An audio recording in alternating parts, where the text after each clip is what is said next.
It's an incredible privilege to have for this episode Kate Parker, who is an incredible photographer, an Iron Man, Iron Woman, a former D1 soccer player, a mom, a wife, and a New York Times bestselling author whose new book, Force of Nature, is out this week. And it is extraordinary. And it is part of several works that she has put out into the world that give us hope and inspiration. Strong as the New Pretty, The Heart of a Boy, Play Like a Girl. And I have basically stalked Kate since the beginning of the pandemic because she gave me such hope, and we have become friends. And Cara got to meet her for this episode.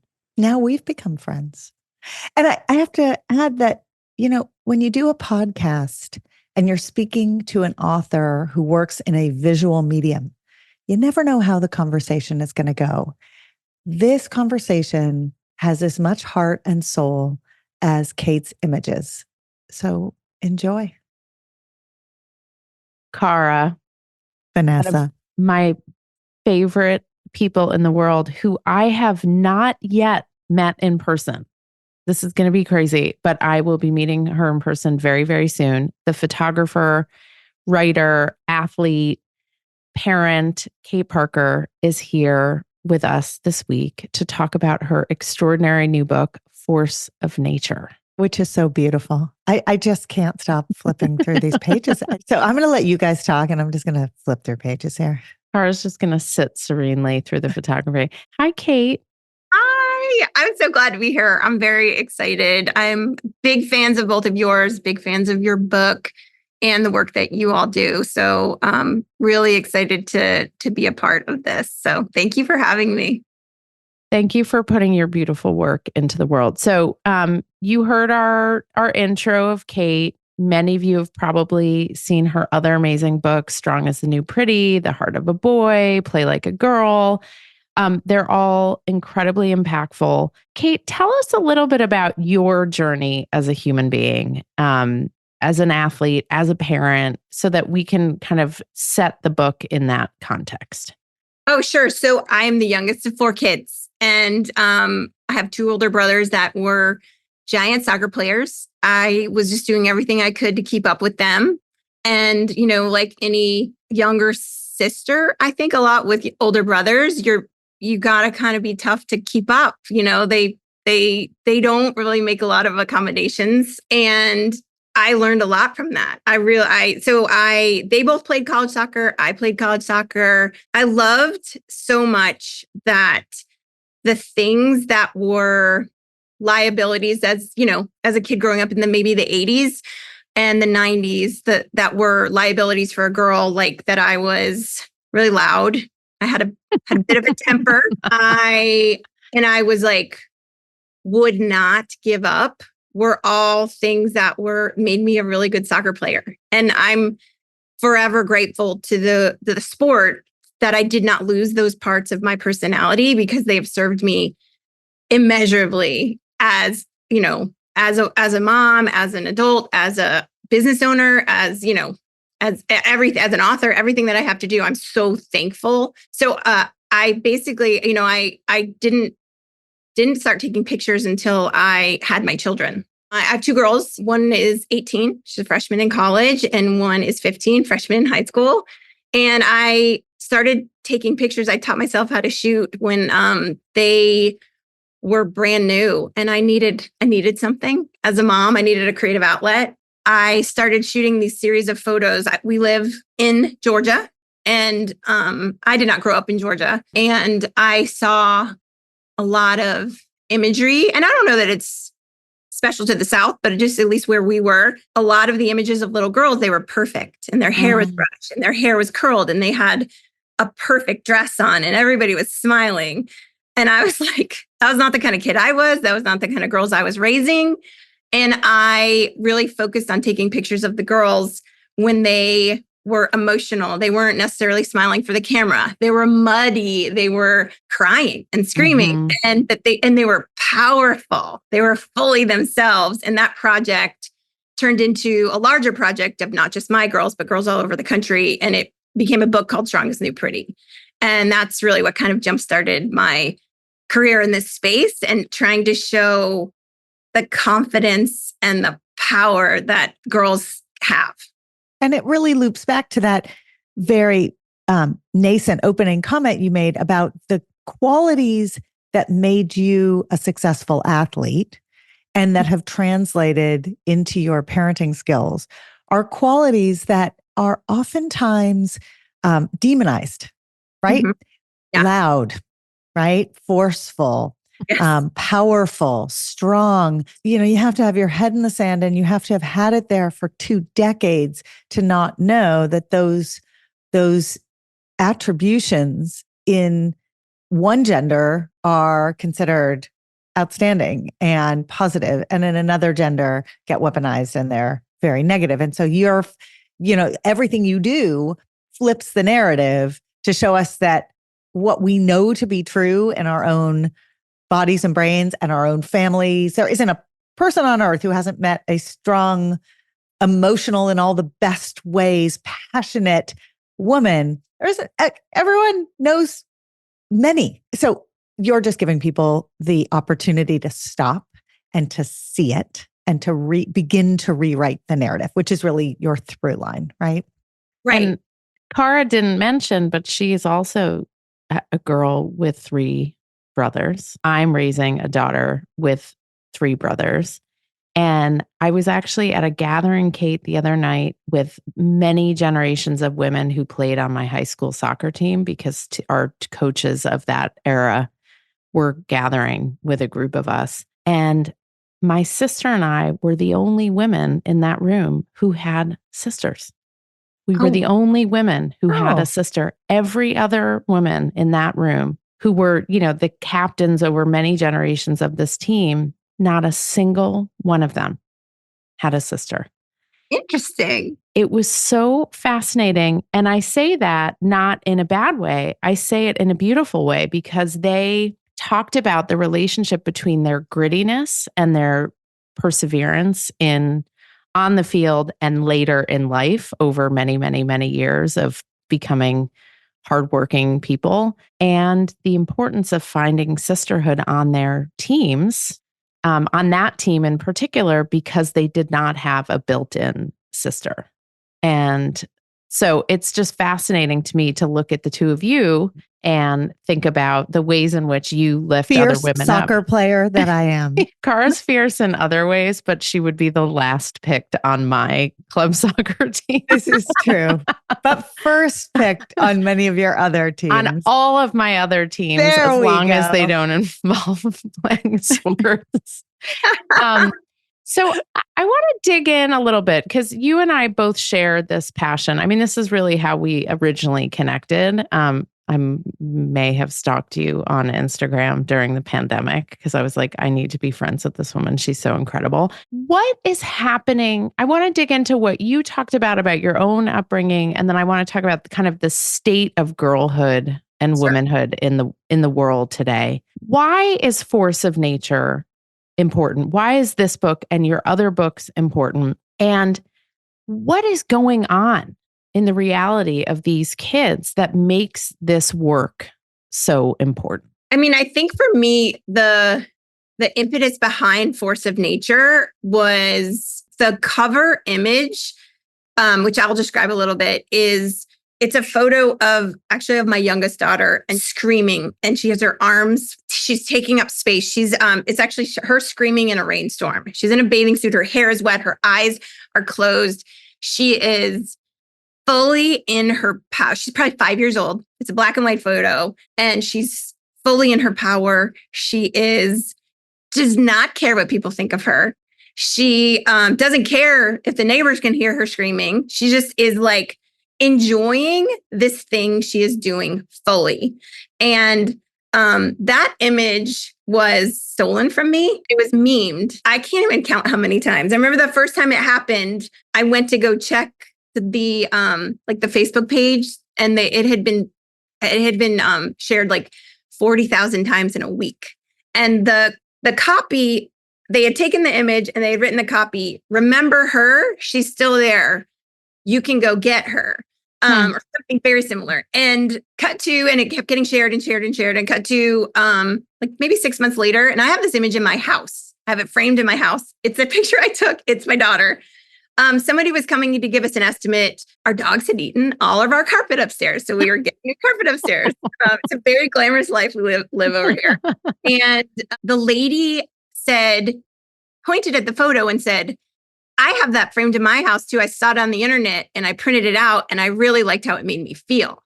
And I was like, immediately like, this, whatever this feeling is what I want my next book to be about. So for me, and I've since having shot the book, so women are included in, it's probably like 90% kids under 18 or girls under 18, and then maybe 10% women. But for me, it is that combination of informing our girls of their power, of that power of their voice to change things that are not right for them.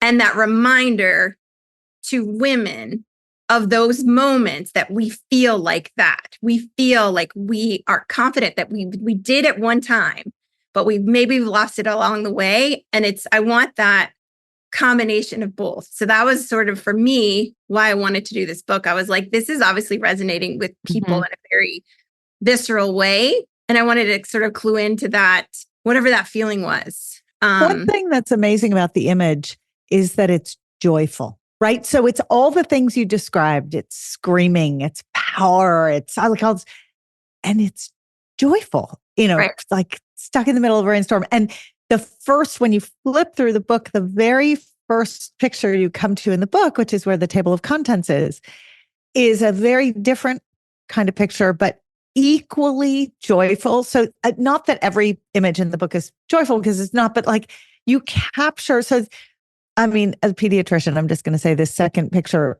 was my favorite, because these kids are riding on a scooter, a purple scooter with their helmets, safety first. And there's one in the front and one in the back. And it stops the pediatrician to see two kids. There's a sense of speed in this, although it's really actually, I think, probably very safe speed given the circumstances in the purple scooter and the whole thing. But the kid who's driving is just determined like no other, and cracking up a little bit.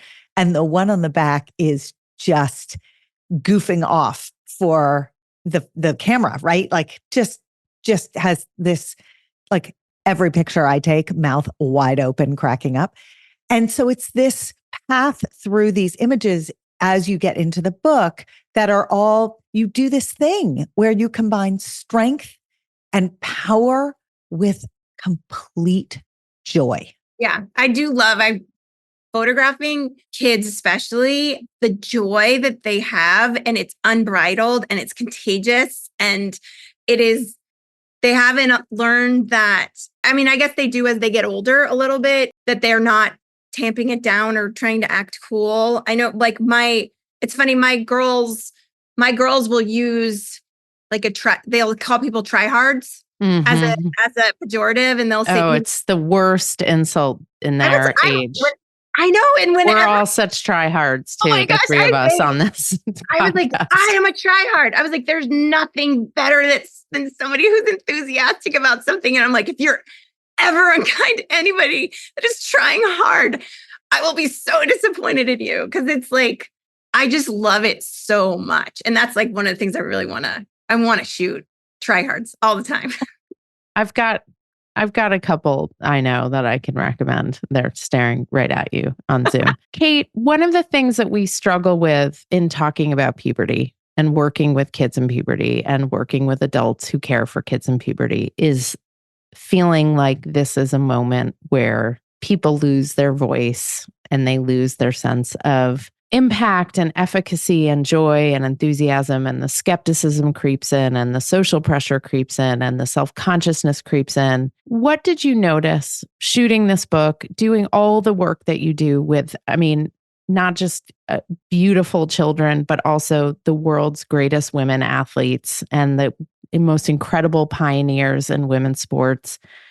What's like if you could distill some lessons that you learned from these folks, what would those lessons be about holding on to this feeling?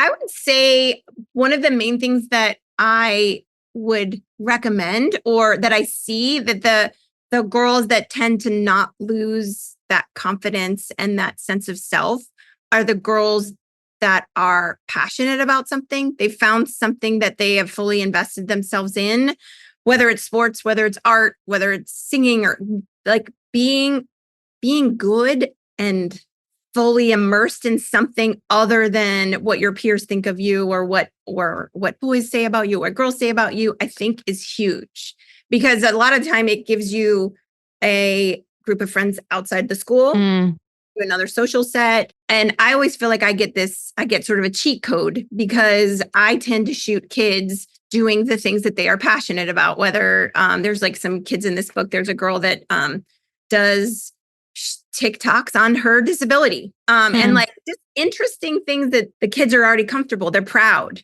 there. And it's like, you get to see this other side of a child that maybe you wouldn't see in the classroom, or you wouldn't see if you just saw them in the grocery store. You get to see them where they feel fully alive and fully themselves. And I'm asking them to brag about it. Tell me, like, and I want to shoot them fencing or whatever the thing is. It's important to them. And I love that I get to sort of help share that story. But I found that those kids tend to be happy. And so, I've always tried to encourage my kids too, to whatever the thing is, I don't care what it is, just find something. Do you have a favorite story, a favorite vignette, or something that just jumps to the front of your mind? I was so impressed by this. And I think because I would have never in a million years contemplated doing anything like this when I was in high school. I shot a group of 4 high school seniors from Berkeley, California, that after Title IX was changed under the Trump administration, it basically allowed, it loosened the regulations for what was considered like sexual harassment in high schools. These girls were not happy about this. They hired a lawyer and sued the US government to change the law back. And I think like that was one of the things that I was like so impressed with. They recognized the wrong and they wanted to right the wrong. And I think a lot of us, especially women, will sit in things maybe we recognize aren't right, but we don't know that we have the power to change it. So I want girls to understand their power.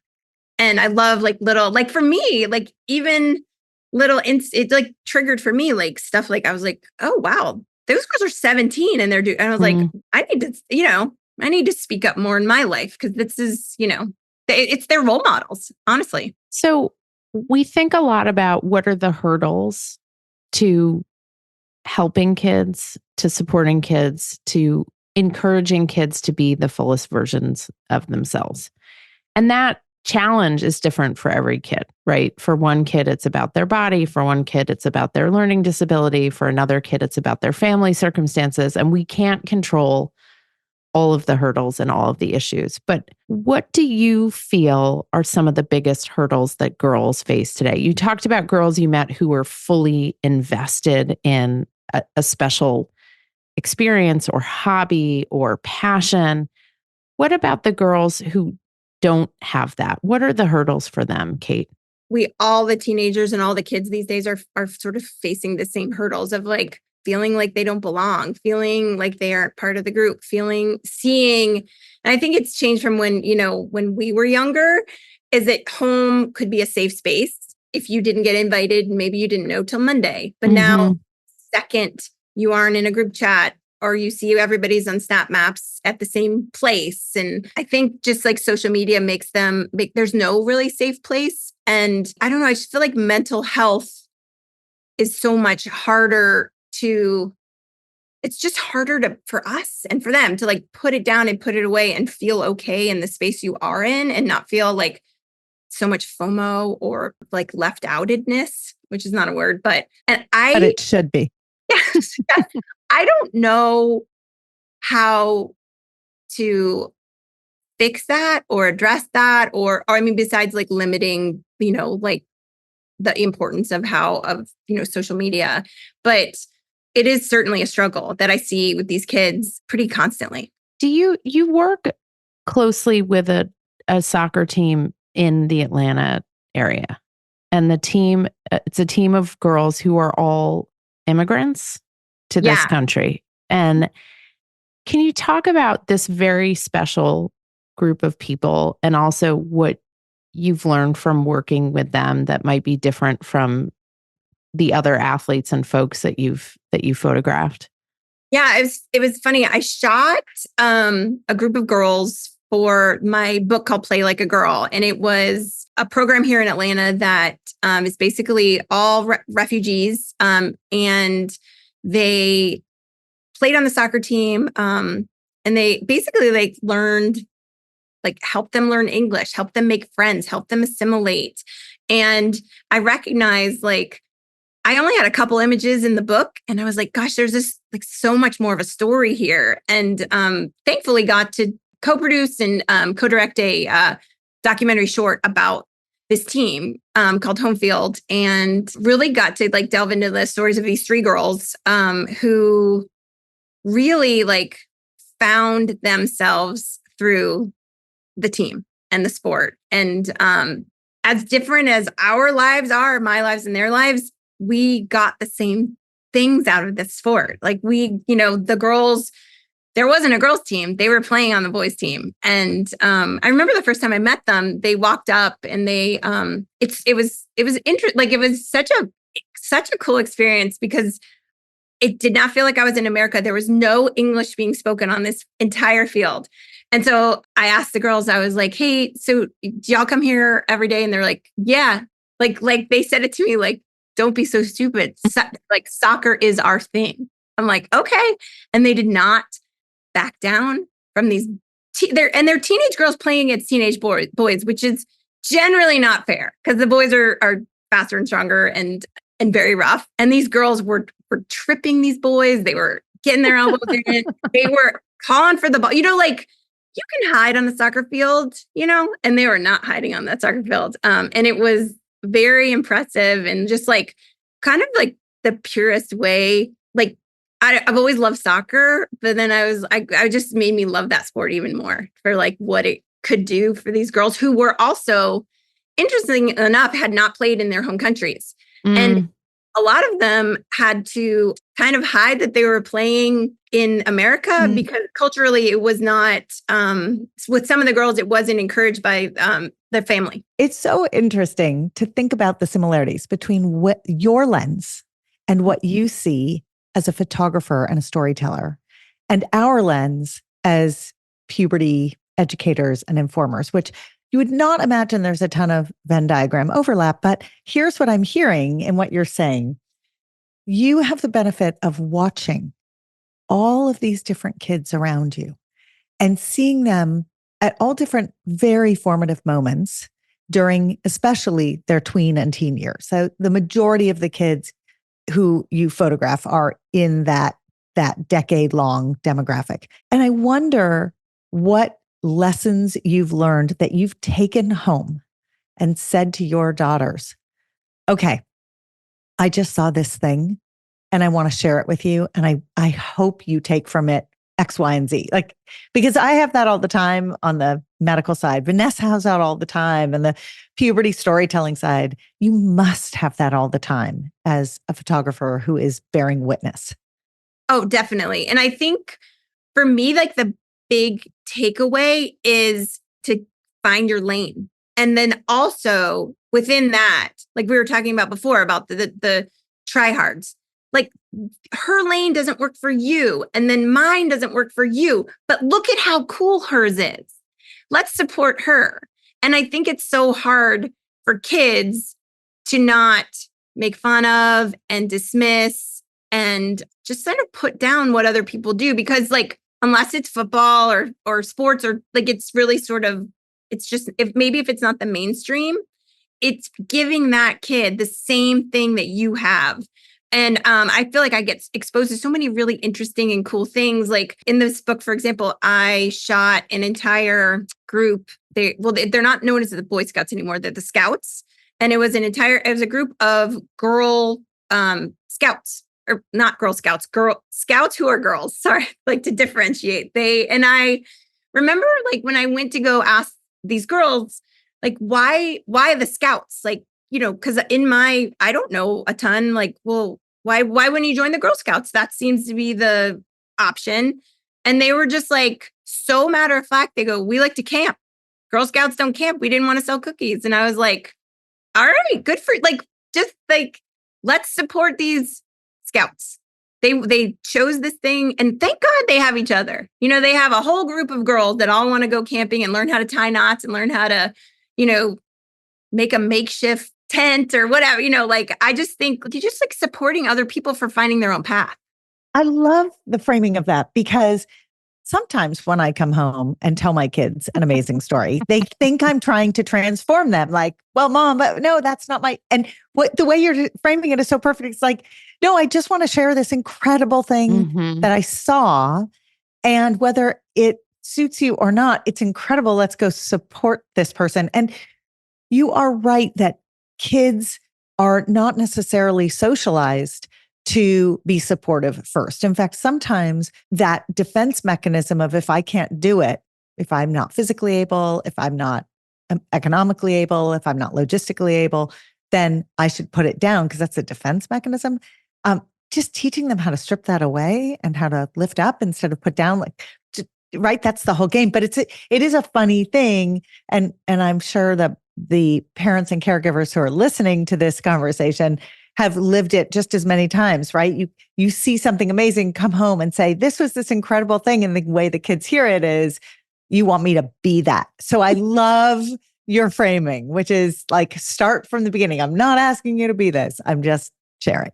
And also to recognize that they have all these very strict divisions and stratifications in their social structures, to recognize that just because you like theater and you like sports, and that you would have nothing in common. Like, no, that's the thing. It's like, I try to tell my kids that all the time. I'm like, my friends in high school were probably the kids that all played sports with me.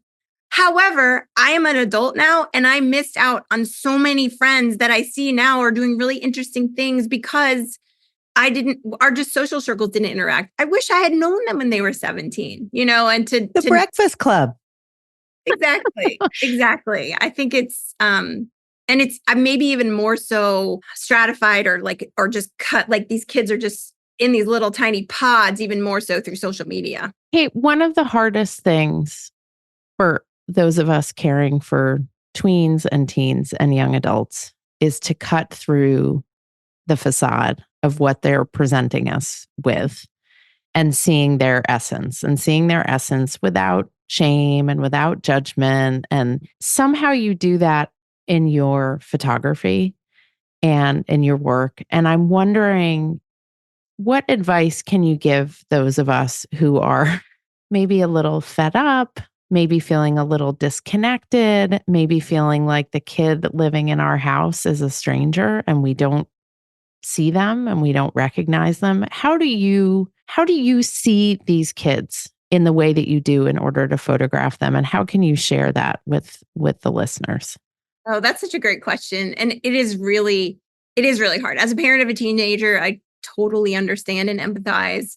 And I would say the best thing is to meet them where they are, and I am genuinely curious about their lives and their passions and because I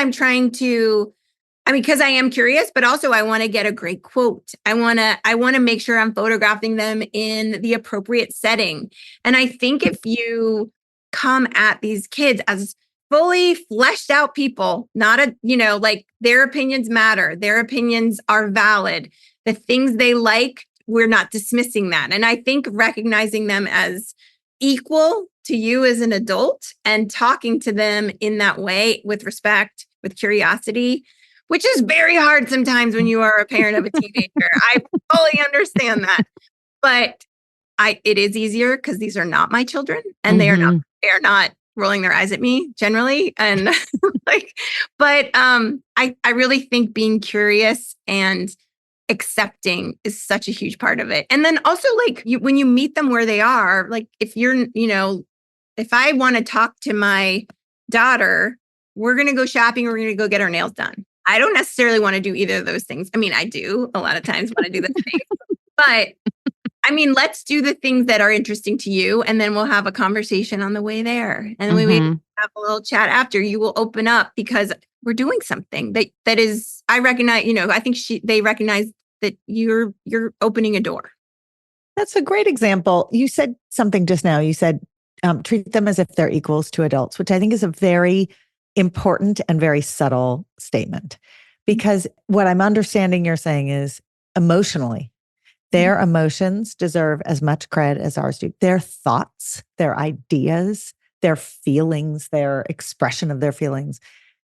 But you're not saying they're the adults. No. You're saying you can be the adult. You can take them shopping. You can do the thing and treat them in a way that shows them incredible respect, and they will be their more authentic self with you, which is such a fine line. And maybe that's the fine line that I see in your work, which is, and you're right, you're not their parent. Like, again, another Venn diagram overlap. Vanessa and I have this all the time. When we go in and talk to kids who are not our children, they find what we say very interesting and highly believable. And when we say these exact words to our own children, they la their way through. But the, I think that piece that you're describing, it is conveyed in the imagery, which is, I see you. I see who you are and who you want to be. And what's fascinating is this is a collection of different types of images. And as you're talking, I'm kind of running through a mental reel, and some of the images, the kids are posing because they want to. You can see like that they want to stand in a certain way or cock their head in a certain way or be a certain, and then other images, they are not. And that's as authentic to them as any, like it's really a remarkable reflection on a visual representation of what we all travel as the caregivers of these kids. And I love that framing, that treat them as if they're adults, even though we know. Yeah. I mean, they're not adults and we're not giving them adult responsibilities. And yeah, but we are recognizing that their feelings are as important as our feelings. We're not minimizing them, which I think happens to kids a lot. Oh, yeah. And also, just to let you both know, I don't know that either of my kids have ever looked at a single book of mine. Join the club. We could make a book group of books our children have not read. I can just put a stack of them to start. Yeah. Yeah. That's what the giveaway will be called. Books that none of our children have read. No, books that our children have refused to read. Yes, how's that? Actively will not read. Yes. I mean, our latest book, Kate, this is Cara's 10th book, but it's mine. The book is dedicated to our children. And I don't know, 3 months after the book came out, my kids were like, "Oh, who'd you dedicate the book to?" Yeah, you're ahead of me. I was like, if you cracked open the cover, you would know that we dedicated the books to you guys, but clearly you have not gotten that far. So thank you very much for confirming that. I don't know. You guys would know better than I do, but that's healthy, right? They're not taking a lot from, It's so healthy. And it's why we need a village of other adults who we love and trust to help the kids we're raising, because they hear a lot of what we say and they really care about a lot of what we say. And frankly, they're supposed to turn off some of what we say. And so when Vanessa says it to my children, it's hilariously funny and believable. And so perfect, right? Like go FaceTime Vanessa. I get the question, what does Cara think I should do in this situation? Wait, I hope you just make up an answer and say, Cara says. I'm like, Cara says exactly what I say. Exactly. There we go. So, Kate, thank you for putting this beautiful work into the world. And for those of you, there'll be a link to buy the book in the show notes and to follow Kate on Instagram. And Force of Nature is just one of many incredible contributions you've made to giving people voice and tapping into that feeling deep inside of us that reminds us of who who we were, who we want to be, and hopefully who we can become again. So thank you for such a beautiful way of showing us a path in this world. We're so grateful to have you. Oh, thank you guys. I feel like we're joining forces basically in the same I don't know if it's a fight, but just like in the same march. Dance. Yeah. It's a climb. It's a climb. Yeah. We can get there. I had this amazing opportunity to take photos of Billie Jean King and Gloria Steinem talking to each other, and in between, oh my God, I know. And I have Billie Jean King is in the book, and I remember I can't remember exactly who said it. I feel like it was Billie Jean. They were talking to each other, asking. I think Gloria said, "What is it? How does it feel? When you're passing the torch to someone else or the next generation of your fight?" And Billie Jean said, "I don't ever feel like I'm passing the torch. I feel like I'm just lighting everyone else's torches. So then our fire is so much bigger." And so I feel like I was like crying in the. I have chills. Floor. It's such a cool way to think about it. So I feel like it's a very similar feel that we're doing very similar work. So let's keep lighting lots of torches and making the light brighter and see if we can make some change. Thank you, Kate. Thank you, guys. We absolutely love hearing your feedback and getting all your questions. So anytime you want to be in touch, email us at thepubertypodcast@gmail.com. If you're looking for great puberty products like the shorts or the socks or the bra, you get the theme there, go to myumla.com. If you want more content, you love what we do on the Puberty Podcast, and you want to have us come speak or learn more about our book or subscribe to our amazing newsletter, The Awkward Roller Coaster, go to orderofmagnitude.co. Remember, it's .co because we don't have enough money to buy .com yet.